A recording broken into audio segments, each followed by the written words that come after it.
Look at any website you use daily.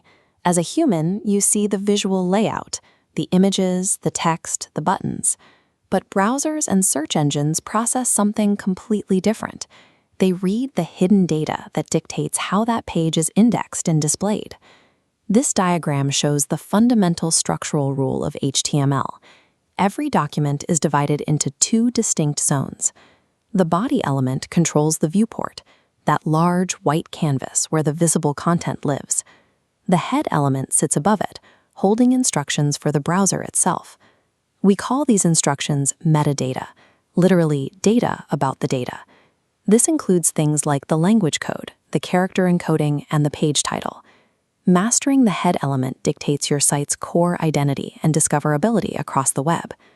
A common mistake is assuming a title tag places a massive headline at the top of your web page. Typing a title tag around "My Grumpy Cat" in the head section leaves the main viewport completely empty. Look at the Browser tab. That's where it actually renders. For large text on the page itself, move to the Body section and use an H1 tag.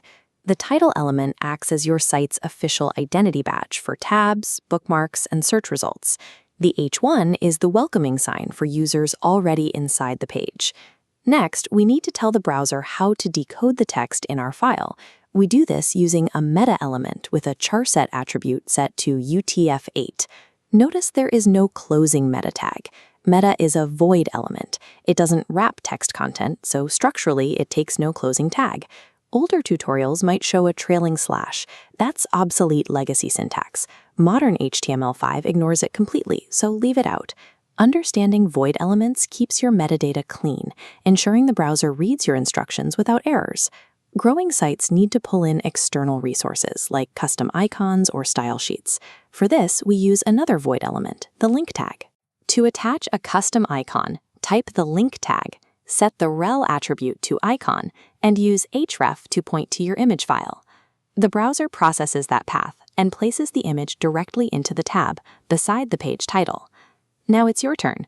Pause the video and try writing the link element required to connect an external CSS style sheet named style.css. Here is the solution.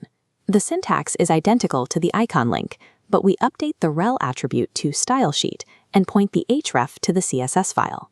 Organizing links in the head section connects external resources without cluttering the user's view. Setting up this invisible metadata block is the mandatory first step for every professional web page. This diagram shows exactly why. When Google indexes your site, it directly pulls the text from your title tag to create the clickable headline in the search results. To recap, the body contains the viewport. The head contains the metadata. The title goes in the tab, while the H1 goes on the page. And void elements like meta and link take no closing tags. Now that you have a robust, error-free document structure in place, we are ready to bring those external style sheets to life and start designing the visible page content